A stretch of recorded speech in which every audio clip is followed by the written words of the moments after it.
Hello everyone, my name is Kathryn Davies, and in this video I will be discussing my paper on love as a disease and how it is shown throughout Greek mythology. I will be analyzing how love can be seen as a unique disease, spread by means of Cupid's bow, which is sometimes used by divinity as a weapon to punish those who have wronged them, whether it is used against mortals or other gods.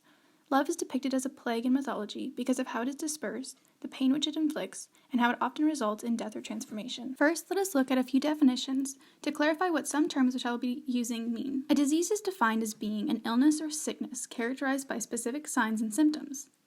Interestingly, Hesiod defines love or eros as fairest among the deathless gods, who unnerves the limbs and overcomes the mind and wise counsels of all gods and all men within them. This is interesting, as love can be seen in mythology as having different symptoms, such as burning passion, restlessness, melancholy, or even death. In the definition of disease, they use the term symptom.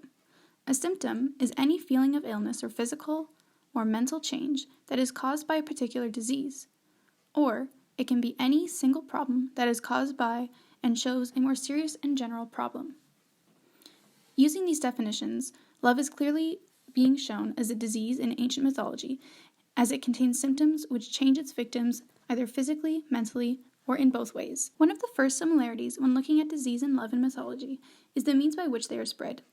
Each is associated with one or more divinities, and both are spread by those divinities using the same weapon, the bow and arrow. The bow and arrow are used by Apollo, the god of medicine, and they are used by him when he is spreading disease and plagues to mortals. Apollo's arrows are used to spread disease and illness to mortals. The use of Apollo's bow and arrow are seen throughout Greek mythology. The examples which I will discuss include the death of the children of Niobe and the plague sent to the Greek army in the 10th year of the Trojan War.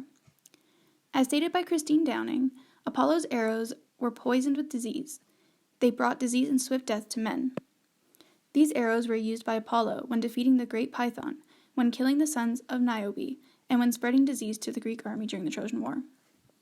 All of these shall be discussed in a moment. Let us begin with the slaying of the Python, discussed in Ovid's Metamorphoses, Book 1. Ovid begins his Metamorphoses with the creation of the world and then the Great Flood. After the flood, many creatures and monsters are created.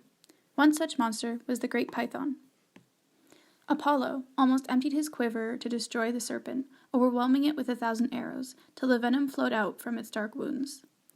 This Iliad shows the use of the bow and arrow as the weapon of Apollo. Another story showing the weapon of the god of medicine is that of Niobe and her children. In the story of Niobe, her hubris and slight against Leto ends with the death of her 7 sons and 7 daughters at the arrows of the twin gods Apollo and Diana. Diana and Apollo spread plague and illness to the children of Niobe and slaughtered them after her insult and hubris against their mother Leto. Apollo sends his poisoned arrows to her sons, and Diana sends her own arrows to the daughters. Again, this story shows the use of the bow and arrow by Apollo, the god of medicine. Next, we will take a look at disease during the Trojan War and Apollo's punishment against the Greek army. In the story of the Trojan War, Agamemnon, king of men, disrespects a priest of Apollo, and so the priest prays to Apollo for him to punish the Greek army. So Chryses spoke in prayer, and Phoebus Apollo heard him, carrying across his shoulders the bow and the hooded quiver. He came as night comes down, and knelt then apart and opposite the ships, and let go an arrow. Terrible was the clash that rose from the bow of silver, and then let go an arrow against the men themselves, and struck them. 9 days up and down the host ranged the gods' arrows, until Achilles spoke to the people and Agamemnon, and in his speech said, "We must make our way home, if we can ever escape death, if fighting now must crush the Achaeans, and the plague likewise." Here, Achilles is referring to Apollo's arrows against the Achaean men as a plague, thus showing how Apollo's weapon is distributing disease and plague by his arrows. As stated by Constantinos, in the Iliad, Apollo, in response to the pleas of the priest Chryses, rains down arrows of plague on the Achaean camp. Apollo's arrows spread disease throughout the Greek army as punishment for Agamemnon's hubris. This example explicitly shows the association of Apollo's arrows with spreading plague and illness. A strong connection can thus be made to the weapon of Cupid. As shown above, the arrow is a symbol of plague and illness, but now it is used by the god of love, Cupid, to spread feelings of love or feelings of repel to love to its victims. The imagery of the bow and arrow representing disease, and now representing love, can draw a clear connection to how the Greeks viewed the idea of love, especially when it was unrequited or unfulfilled. The myths, which will now be focused on, all express different aspects of how love can be seen as a disease, whether they focus on how it is spread, the symptoms it inflicts, or an outcome of death. Each of the following myths deal with love, which is unreciprocated or unsatisfied. Cupid has two important arrows from his quiver that we should take note of. First is that which kindles love, which is golden and shining and sharp tip. The golden arrow makes the victim feel intense feelings of passion for another. Next, that which puts love to flight is blunt, it's shaft tipped with lead. This is the lead arrow, and it makes the victim repel even the idea of love, rejecting the idea of marriage and intimacy. The best myth which shows Cupid's arrows in action is that of Daphne and Apollo, a tale of two arrows. Immediately the one fell in love, the other, fleeing the very word lover, took her delight in the woodland haunts. In the story of Apollo and Daphne, each are struck by an arrow of Cupid. Apollo was struck with the golden arrow, thus he is the passionate lover and falls in love with Daphne. Daphne, however, is struck with the leaden arrow, thus she rejects love and the very idea of it, and rejects his pursuits of her. As explained by W.S.M. Nicol, Cupid, the unwarlike love god, usurps Apollo's traditional bow and arrow, whereas Apollo is struck by the arrow and takes on the role of the elegiac lover. Cupid's arrows are strong enough to not only control mortals, but the gods as well. At the start of this myth, Apollo was boasting of his power with his bow and arrows, and when he saw Cupid with his own bow, Apollo taunted him and claimed himself to be superior with such a weapon.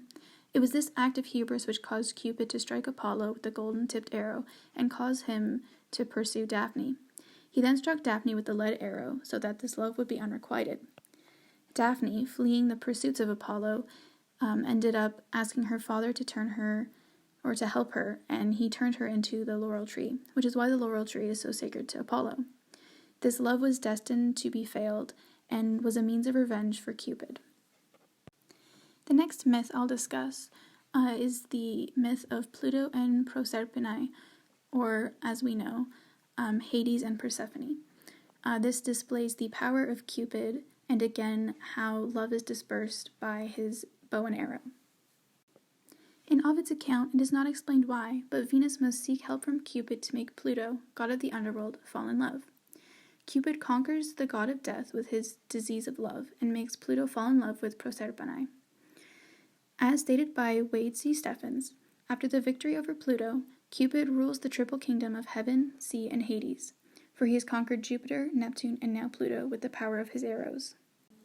From these above myths, we have seen Cupid's power in love stories.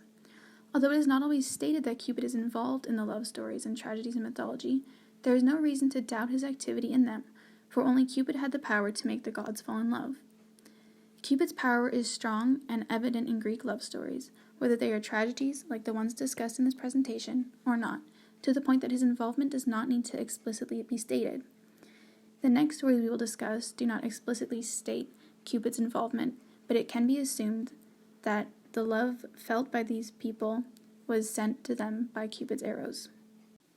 The next myths we will focus on shall discuss the symptoms of love as shown in mythology, specifically pain, melancholy, and death, and arguably transformation as well. The first myth displaying the symptoms of love is the story of Narcissus and Echo. This story is from Ovid's Metamorphoses, and it discusses the pain of love, as well as some transformations and death caused by love. First, let's discuss the story of Echo. Echo was a nymph who was cursed by Juno to only speak after hearing others speak, and could only repeat the last words that she heard. Echo saw Narcissus when he was in the woods one day and fell madly in love with him. And so she followed secretly in his steps, and the more closely she followed, the nearer was the fire which scorched her heart. After finally being able to speak to him, after he called out one day, he rejected her, and thus scorned, she concealed herself in the woods, hiding her shamed face in the shelter of the leaves. Yet her love remained firmly rooted in her heart, and she was increased by the pain of being rejected. Her anxious thoughts kept her awake, and made her pitifully thin. She became wrinkled and wasted, All the freshness of her beauty withered into the air. Only her voice and her bones were left, till finally her voice alone remained. This myth is also etiological, as it explains the origin of the echo, which the Greeks could hear, whether they were in caves or at mountains. The story of Echo displays the symptoms of restlessness and sleeplessness, as well as her body withering away and the pain she felt from a broken heart. Next is the story of Narcissus. He was a young hunter whom everyone fell in love with for his beauty. One day, while he was resting after a hunt, he found a spring, and while he sought to quench his thirst, another thirst grew in him, and as he drank, he was enchanted by the beautiful reflection that he saw. He fell in love with an insubstantial hope, mistaking a mere shadow for a real body. He did not know what he was looking at, but he was fired by the sight. No thought of food nor sleep could draw him from the spot, and then he actually realized that he had fallen in love with his own reflection. I am on fire with love for my own self. It is I who kindles the flame which I must endure. And this caused great pain within him, for he did not move from the spring, and as I said, he didn't eat food or he didn't sleep, so his strength slowly drew out from him. He could bear it no longer. He was worn and wasted away with love, and slowly consumed by its hidden fire. His fair complexion with its rosy flush faded away. Gone was his youthful strength, and all the beauties which lately charmed his eyes. Narcissus died after he was consumed by the fire of love, and was eventually transformed into a white flower. The story of Narcissus once again shows the pain that love causes as one of the symptoms of disease, as well as transformation and the melancholy which it can bring when he laments for himself, not wanting his reflection to die when he is to die. Both Echo and Narcissus die due to love and physical transformation caused by the disease. Both transformation and death are symptoms of love, as mentioned earlier. Echo's body withers away, and her pain and restlessness consume her. Her voice is all that remains of her, whereas Narcissus is consumed by the love he has for himself until his strength leaves him, and he grows pale. He dies by the flame of love he held for himself. The next myth is that of Orpheus and Eurydice, and Orpheus's descent, or catabasis, to the underworld. In the tale of Orpheus and Eurydice, Eurydice was bitten by a snake after marrying Orpheus and being pursued. Orpheus, by means of his song, manages to travel to the underworld to cross the river Styx. He gains an audience with Pluto and Proserpine, who allow Eurydice to return with him on the condition that he does not look back and must trust that she is following him. Unfortunately, he forgets this, and when he's approaching the entrance back into the living world, he turns around. Eurydice calls out to him, "What great madness, Orpheus! What great madness has ruined my wretched self and you? Look again, the fates call me back, and sleep closes my swimming eyes." For 7 whole months in a row, they say that he wept beneath a lofty cliff, and unfolded his tale beneath icy caverns, just as the nightingale, mourning under the poplar's shade, laments her lost offspring. For Orpheus had now lost his beloved Eurydice twice to death. Orpheus overcomes death in order to retrieve his beloved Eurydice from Hades. However, he is unsuccessful. Due to his failure and the pain of losing Eurydice now twice, he falls into a deep lament. His sad song moves those he encounters in the underworld, which is why he is granted passage and able to gain an audience with Pluto and Proserpine. However, he is not able to gain audience with them a second time. Orpheus is in a deep state of melancholy after losing Eurydice to the underworld twice. He laments in his song after his return from the underworld for 7 months, and the nymphs listen and mourn with him. His lamentations only end when he is killed by a band of worshippers who are under a Bacchic trance. Here, the symptom of love which is shown is that of a deep melancholy, or melancholic state, of great depression. Orpheus is sad over losing his wife and his beloved Eurydice, and he cannot bear to do anything other than sing under the cliffs and mourn for his dead wife. The last myth which will be discussed in this presentation is that of Pyramus and Thisbe, who are arguably the original Romeo and Juliet. In their story, love causes both of them to inevitably take their own lives in order for them to be with each other in death. In the story of Pyramus and Thisbe, they grow up as neighbors and fall in love with each other. However, their parents forbid their marriage. The lovers communicate through a crack in their wall, and one day they devise a plan. They determined that at the dead of night they would try slip past the watchmen and steal out of the doors. Thisbe is the first to arrive at their meeting place. However, a lioness, fresh from the hunt, is there. Thisbe retreats to a nearby cave, but drops her veil. The lioness tears up her veil and stains it with blood. Pyramus then arrives, seeing Thisbe's veil and the lioness's tracks, and he assumes the worst. Pyramus thus commits suicide. "Come, all you lions, devour my guilty person." But it is a coward's trick to only pray for death. He took the sword and thrust it into his side. He blamed himself for what he assumed was Thisbe's death, as he arrived late and was not there to protect her. When Thisbe arrived, she lamented for him as she saw him dying, and also committed suicide. "Alas, your own hand and your love have destroyed you. I too have a hand resolute for this one deed. My love, as great as yours, will give me strength to deal the wound. I shall follow you in death. Only death could have separated you from me, but not even death will part us." Pyramus, after thinking Thisbe had been killed by a lioness, kills himself to join her in death so that they could be together. Alive, he could not deal with the pain of her loss. Thisbe, returning from the cave, saw Pyramus's body, and after deducing what had happened, killed herself to be with him in death, as she could also not live with the pain of his loss. They could now be united together finally in death, as their love was unfulfilled in life. After analyzing all these myths, this idea of love as a disease is further supported by history itself. In Greco-Roman times, doctors and physicians recorded symptoms of love and an actual illness of being lovesick. People like Hippocrates, the founder of modern medicine and the Hippocratic Oath, and Galen wrote on these symptoms. I have thus included their thoughts on love being a disease and how it affected their patients. Love sickness was a real disease. It can also be referred to as erotomania, a kind of psychosomatic illness or depressive psychological disease, which is often found in patients who are suffering from unfulfilled love. The definition of psychosomatic is of or relating to a physical disorder that is caused by or notably influenced by emotional factors. Hippocrates and Aristotle suggested that love sickness was somewhere between a psychosomatic disease and an illness of emotions. Hippocrates is argued to be one of the oldest doctors to have correctly diagnosed one of his patients who was suffering due to love sickness.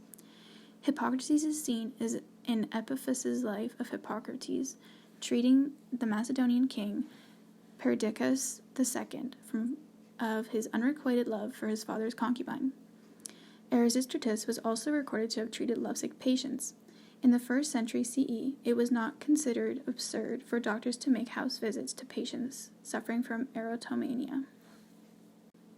Love sickness was often misdiagnosed as depressive melancholia. Symptoms of lovesick patients included sleeplessness, paleness, feverishness, restlessness, and increased pulse. Two Byzantine authors included individual chapters of love in their medical compilations, which are included in the sections pertaining to mental illness. This shows that love was seen as a disease in antiquity and was seen as a type of mental illness or mental disease, similar to that of depression or severe melancholy. Parallels can be drawn from the works of people like Hippocrates to examples that we covered earlier from mythology.